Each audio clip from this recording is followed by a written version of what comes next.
Hey, what's up? My name is Bikini Bubbles _up. And I am the co-host Maisha Lashana _ on Instagram, and you are now tuned into Roll Problems and Sip Solutions podcast. Well, we always have a plan B to your solution. Okay, so this is episode 3. How you feeling? I'm feeling good.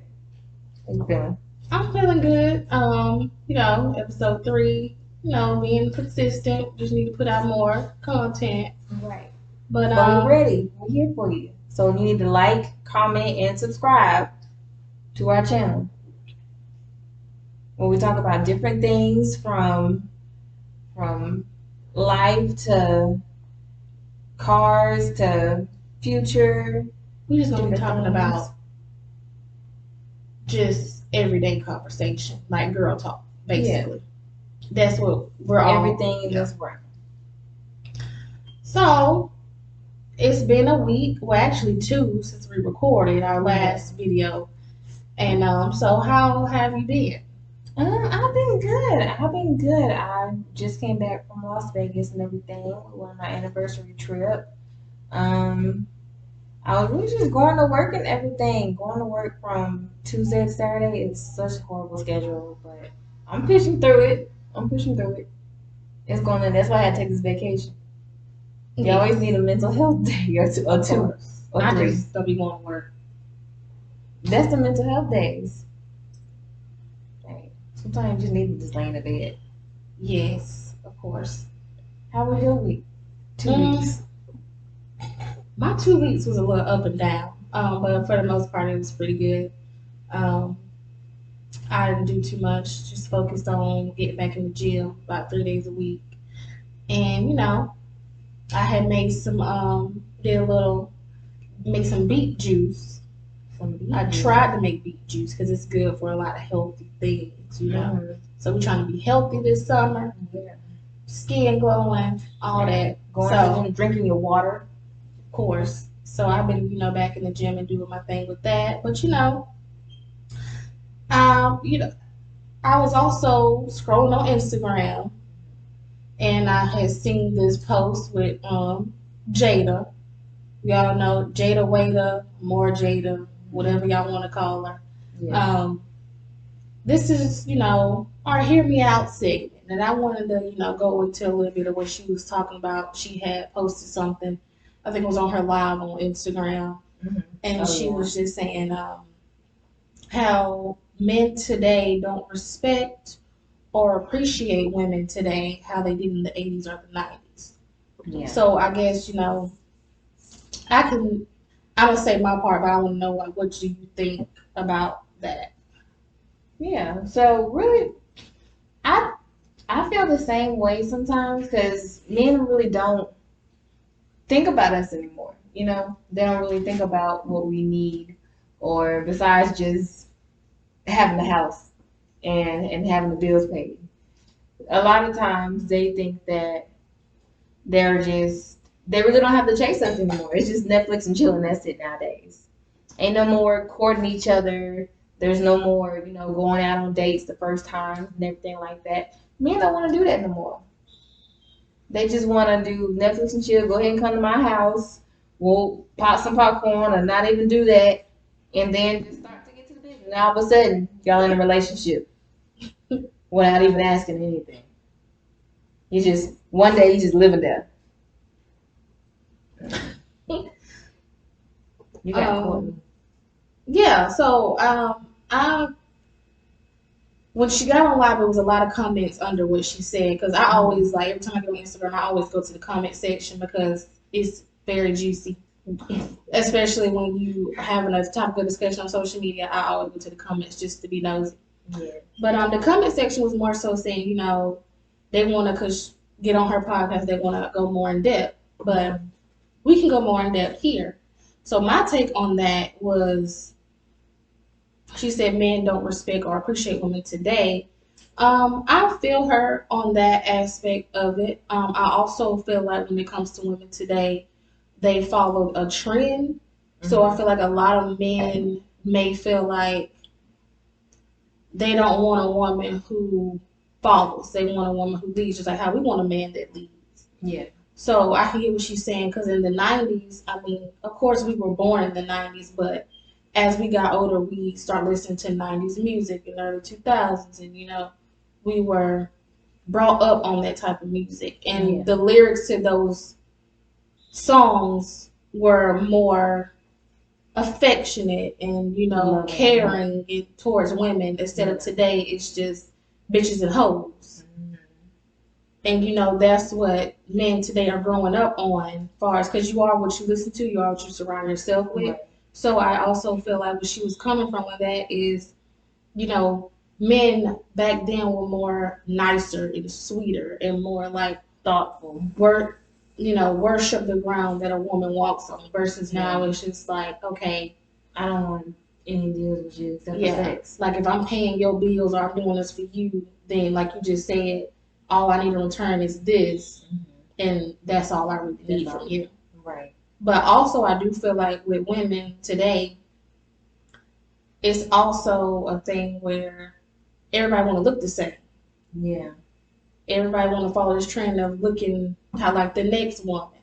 And then it just goes into the pattern where men do chase after that. So it's like we're both at fault in today's society, I feel like. It's like either men are on the fence where they don't want that at all, or men are on the fence where that's really all they look for now. Yeah. It's a big butt, big booty. I feel like men and women are both at fault. I don't think it's a man. Of course, it's always going to be a man versus women, but I do feel like we got to take some fault to it, and then the men do as well, because a lot of women want to look like Kim Kardashian. Well, Kim Kardashian made it so trendy now. Well, she done got rid of her ass now, because she's going to be a lawyer.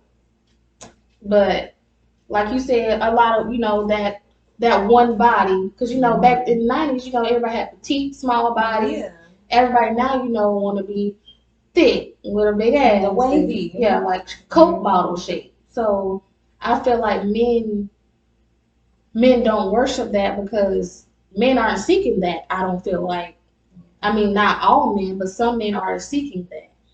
Some men say they like natural, but what is natural to you? Like, because men think that some things that are natural or really aren't at all.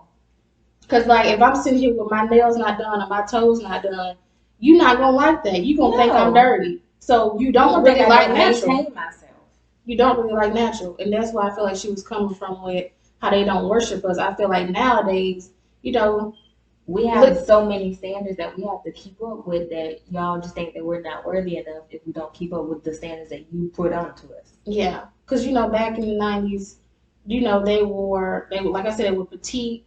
They wore like crop shirts. Like they didn't have to do too much. Right. Like even with the eyebrows or the makeup. Like now, we doing lashes. We getting lash extensions. We getting acrylic nails.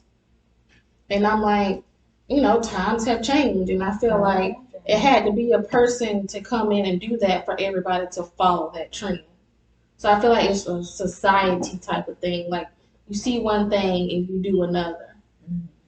So I can understand what she's saying, how like men don't worship women, because I feel like we got to take some fault into it as well, but also it is men who seek after those things for women.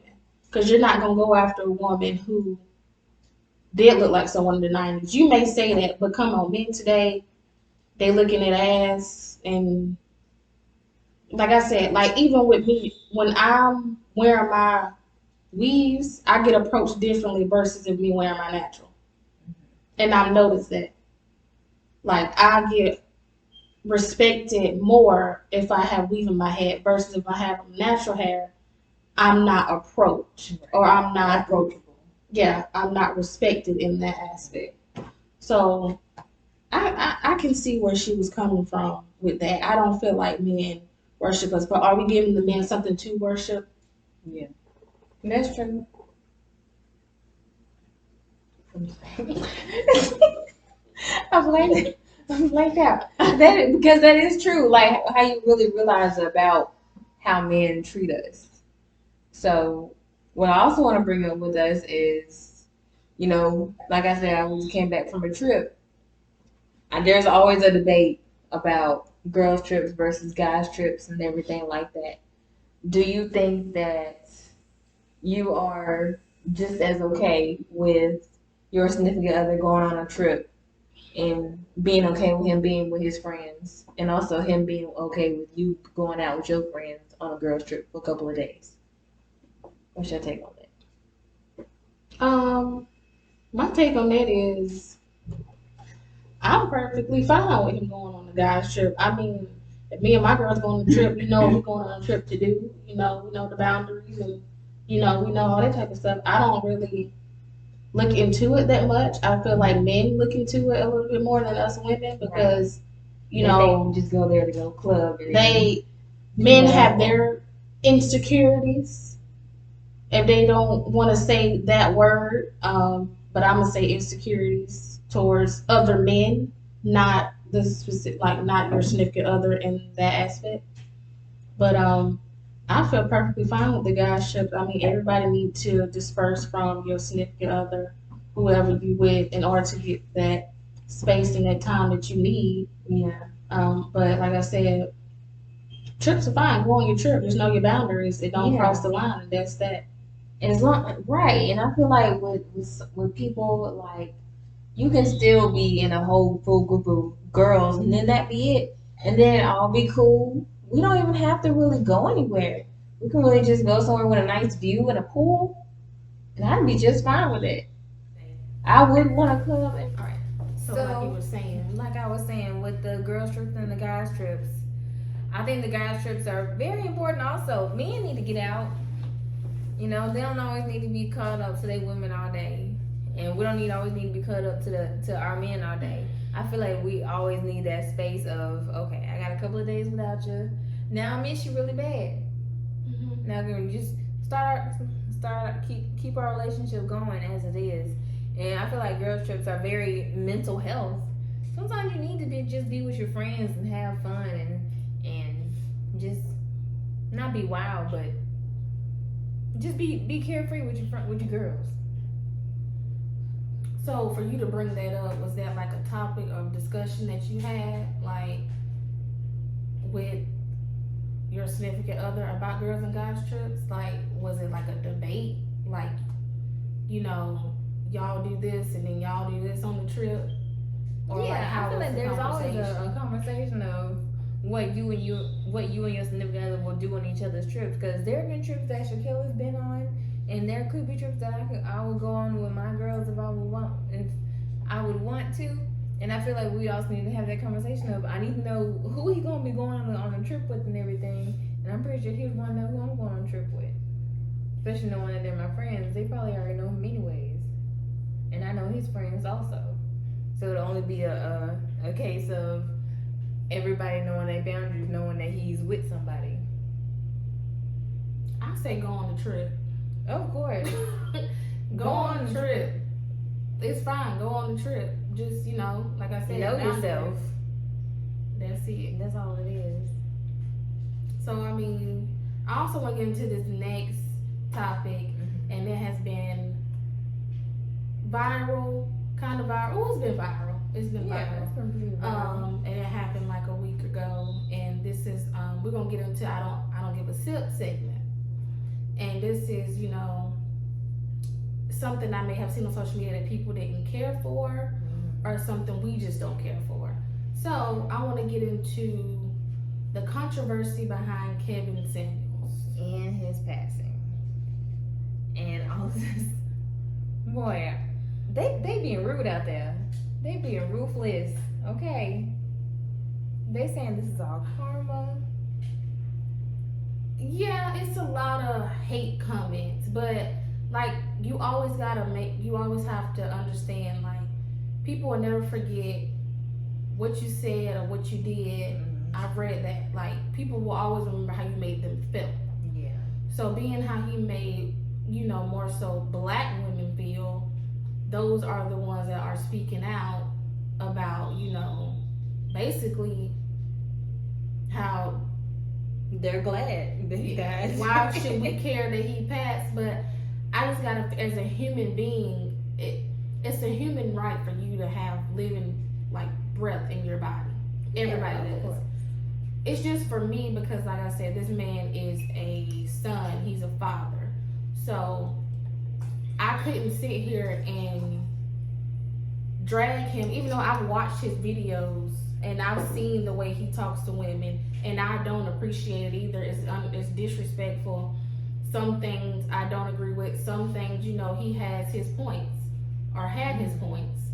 But I just feel like losing my father, I don't find it funny to joke about someone losing a parent or a son. But we weren't joking about. I'm not gonna say we, because I did not partake in that. But I was one of the ones that I really didn't really care if he passed or not. So it really didn't make a difference to me. It was more of, I'm not gonna say it was karma like Vivica Fox did, but it was just, when you talk so ill on people and put so much negativity out, even though some of the things they were positive, I have seen some of his other stuff, but a lot of the stuff was negative. You put negativity into the world, that's exactly what the world gonna give you back. It's all about what you leave behind when you leave this world. I feel like it's all about that. It's all about how do you make people feel when you're here. And the last time you made people feel though, it was leftovers. Did you want to be called leftovers? No, and I've seen, like I said, I've watched a couple of his videos, and you know, he was saying, I think after 35, you're washed up, you don't have kids, or you're not married. I don't think that's true. I don't believe in that. But it's also, as a person, if that's not something you believe in, then to hell with what he has to say. Yeah. Because, I mean, everybody got an opinion, just like everybody got an asshole. Everybody has an opinion. So I'm just like, that's what he said. Okay, cool. He said what he said. But I can get why we as women feel some type of way, because he's directed this to black women. But let's keep in mind, like I said, I watch his videos. The more people that would tune in would be black women that would tune in. We didn't have to tune in to what he was saying. But he knew that with us wanting to always band together, because sometimes black women do want to band together to talk against somebody. And sometimes we give them more attention than what we need to.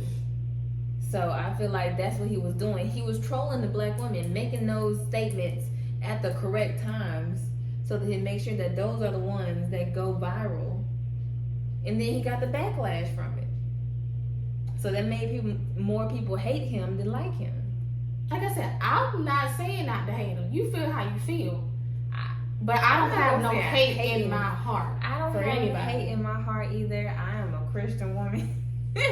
But I'm just saying, I don't care about his passing to where I don't.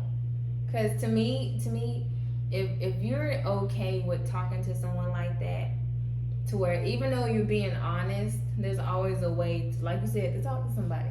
People remember how you talk to them the most. So if you talk to me nasty, I'm not going to take none of that in. But there's billions of people out here who say things. And it's like I understand he was a very much popular influencer.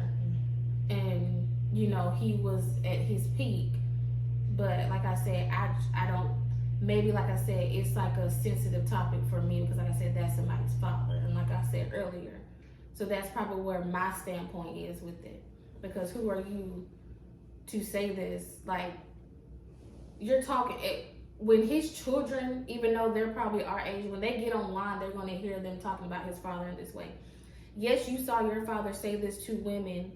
And yes, you may have talked, we don't know what he said to his father behind closed doors. We don't know what his mother said to him behind closed doors when he was talking to women like this. But to go online and to see this, and then you trying to live through his legacy in a positive way, but you always see negatives, it's like, it's going to make you feel some type of way. And people can commit suicide over it. Like, that's like a mental health type of thing. But it could have also been an issue, though, with how he was actually talking to women. What if people were arguing with his children about that? What if somebody was also trying to pick fights with him, with his children, about him, how he was talking to women? That's also an instance that can happen, not just passing.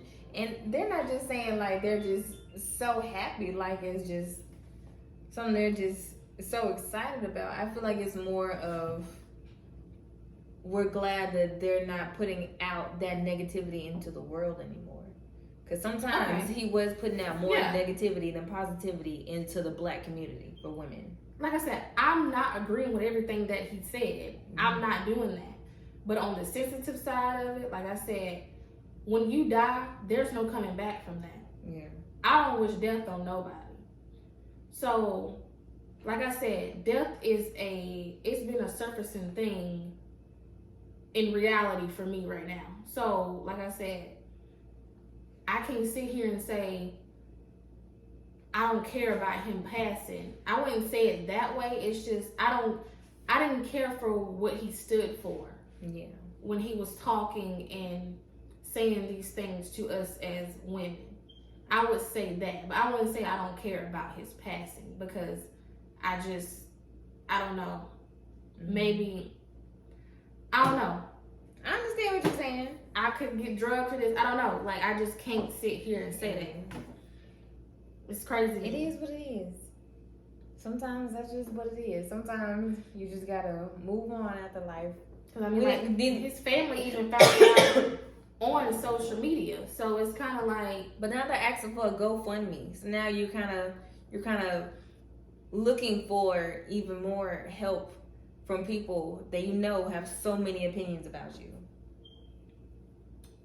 I get it, but it's like, and it's kind of like you're welcoming the backlash almost. And like I said, there's preachers out here talking about him. Like there's a preacher on Instagram who had a whole sermon about Tim telling women after 35 you washed up.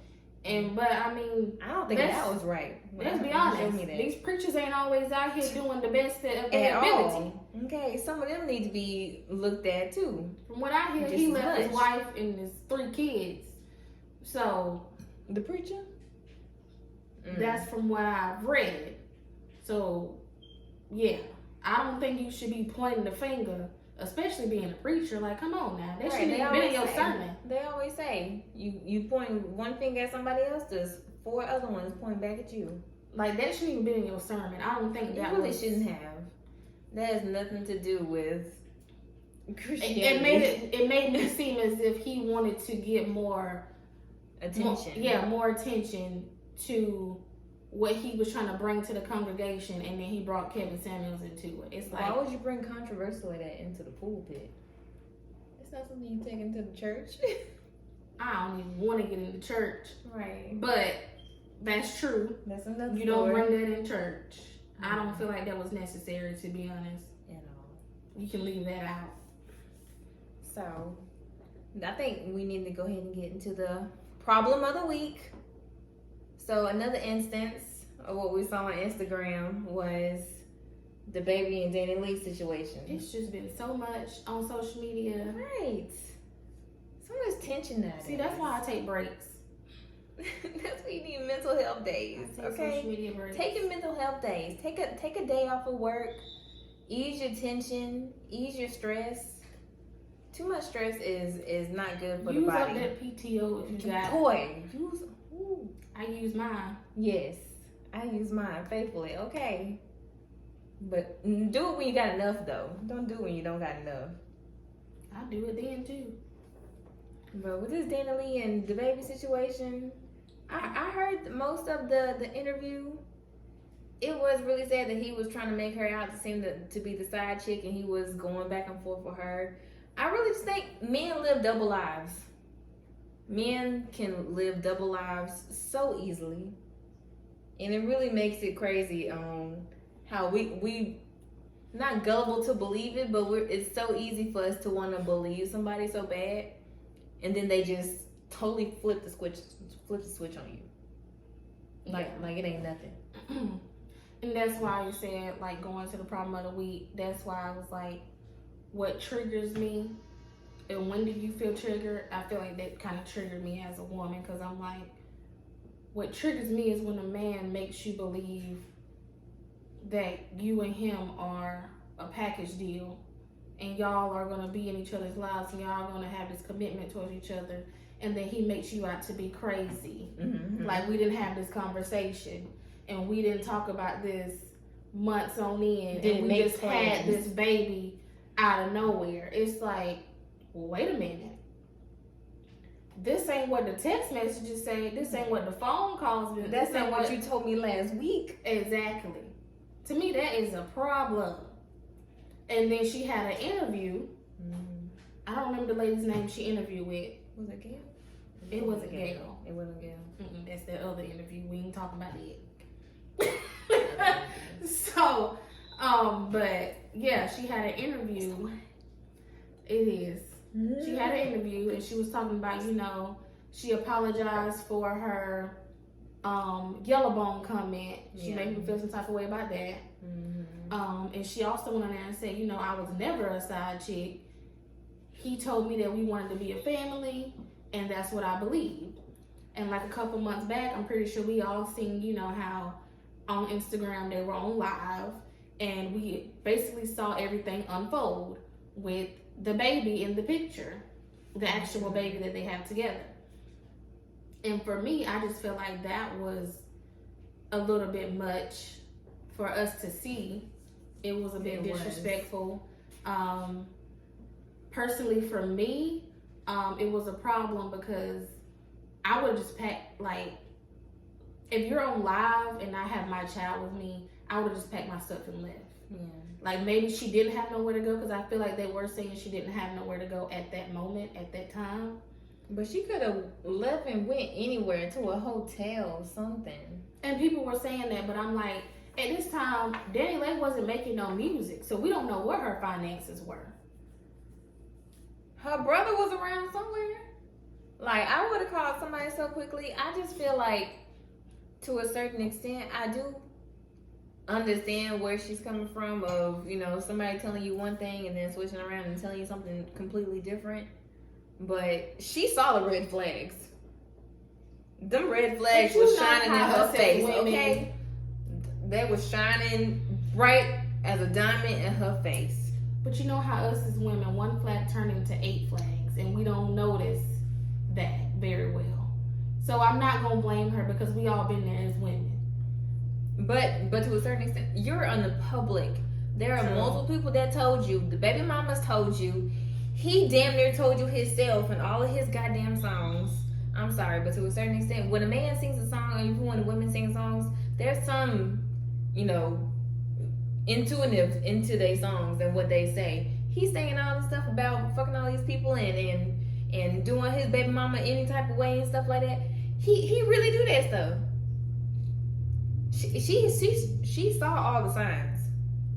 I don't feel sorry for her. She probably, but she was probably blinded by love, like any other woman would be. He did that Yellow Bone song, and she was head over heels. Like in his masterpiece video, she was in the passenger side of his ride. Mm-hmm. So I'm like, I mean, I didn't really like the lyrics. I don't know if she heard them, but I mean, that was crazy. But I mean, I didn't respect the fact of him getting on live and doing that. Like, oh yeah, like he's trying to show how crazy she like, is. Show out. Like, y'all could have kept that a mugshot. Like, I didn't like it. And then I don't know if social media don't need to see everything. I guess this interview, she's bringing out new music, so I guess this interview is surfacing. He was trying to say, like, she trying to get more her music back. Yeah. And saying that the production team did it at the wrong time and everything. Yeah. I heard about that. I was just like, no, it's. I understand what he's saying, because it was at the wrong time. She should have did it sooner. So then it really could have blew up, like right after. If it had did it right after that Instagram live, it would have been blew up. But now it's just like, okay, it kind of was a little long. I blame both of them. Like I said, it's a trigger. They both triggered me. That's my problem. They both triggered me. It was cringing to see. It was very cringing, and especially with the baby in her arms. Yeah, and them yelling and screaming back and forth and stuff. And like, it was very cringing. It's like, you don't. Yeah, we get on social media, and you know, some people want to see the drama, but I don't want to see that on my feed. Right. Like, we got world star hip hop for that. We don't need to see it on the shade room every single day. But like I said, the thing that triggered me is I don't know the whole situation. Like I said, I'm not in their life. Mm-hmm. But like I said, I know when some men make you feel like this is something when you're with that person, like you're committed, and then it turns around as if like you crazy, like I said. Yeah. That's gonna piss you off, and that's a trigger. It's a trigger. And that makes us act the way that we normally wouldn't act. So I'm not surprised at the way she acted or her even doing this interview, because you want to get your point across. You want to tell people, you know, hell, at this point, the live videos is out there for the longest they're going to be when your child grow up. So you want to do this interview to save face, to tell your story, to speak about it, to let the people know what's really going on behind closed doors. Your favorite artist is out here being this type of person. Is really what she wanted to let us know. Like I said, we don't know the whole story. All we know is what we see. But still, I feel like with that, what did that even change for her or for him? Because yeah, we heard her out. We heard about her new song coming out and everything. Is that going to make people listen to it more because we know it's going to be about her feelings getting hurt? Or do we listen to him less because we kind of already knew at the same time what kind of person he was? I feel like her doing the interview is her speaking her truth. It's her walking in her truth, letting the people know what she went through. Whether we know it's a lie or not, we know coming out of her mouth, this is what she told us, and this is her truth and what she wants us to know about, like I said, your favorite person, or you know, a person you see, like, you know, some people like his music. So I feel like her doing the interview was getting her side of the story, because it's three sides to every story. It's his side, her side, and the truth. Yeah. So, like I said, will we ever know the truth? Probably not. Probably not. But we know his side and we know her side. So if we gonna speak his side, she had no choice but to speak hers in the interview.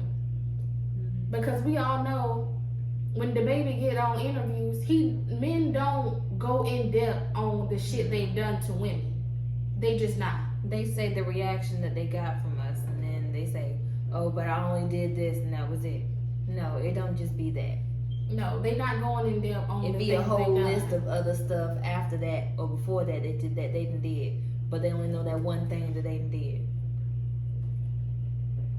So for her to sit down and do the interview, I feel like it was her time to get across what she didn't get across months ago and do it now.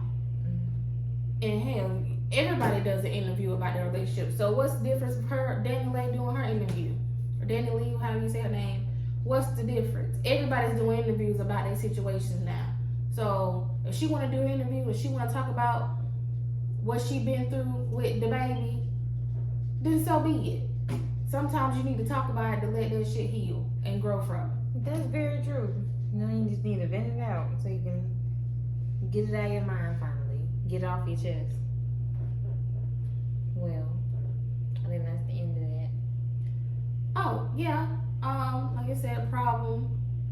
That was our problem of the week. So, thank y'all for tuning in to our podcast. These are our problems we had, and then we gave you our solutions on how we felt about it and what we would do. So go ahead and check us out. Next week we will have another episode up for us for y'all to listen to and comment on. Subscribe, like. Thank you for tuning in to Roll Problems and Sip Solutions. Bye, y'all. Bye.